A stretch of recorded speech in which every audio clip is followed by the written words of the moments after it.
this. Let's start at number 1, and it is the LA Rams. They're 10-1 to repeat.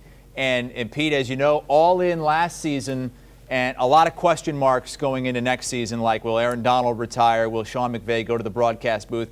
Who can they afford? Who are they going to have to move on from? Yeah, and there are a lot of questions in terms of the injuries, too, with Odell Beckham. Robert Woods is coming off a major injury. Yeah, Beckham won't be available. If you sign him on a one-year deal, he's a free agent. Does he come back for that and maybe try and play in the postseason if you get there? The offensive line, the interior has some issues as well. Brian Allen's an unrestricted free agent. Austin Corbett, the right guard's an unrestricted free agent. What do they do with Andrew Whitworth? Does he come back? I mean, yeah, there's a lot of questions. But one thing you have to do about this, think about this team, is that, Les Snead, the general manager, has done a really good job. And I'll give you a perfect example.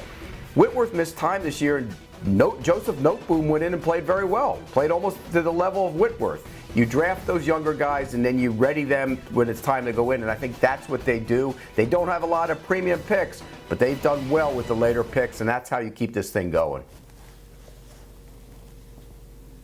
Yeah, I think looking at how dynamic Les Snead was in creating, big-time players to add to their roster was a thing of beauty. But like you said, Pete, the resources, the draft resources, the lack thereof, has been well documented. So if they're going to improve this team, they're going to have to do so mostly through free agency.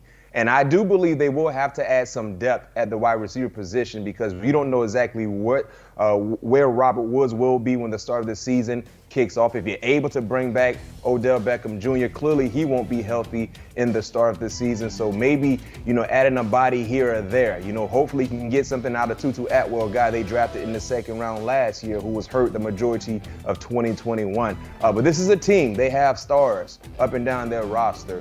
And having Matthew Stafford back, clearly that's a big-time plus. Aaron Donald, hearing that he potentially will come back.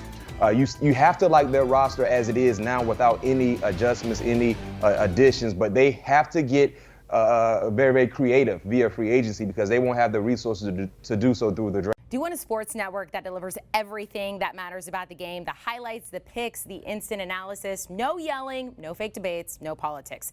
Hit the subscribe button and never miss a moment.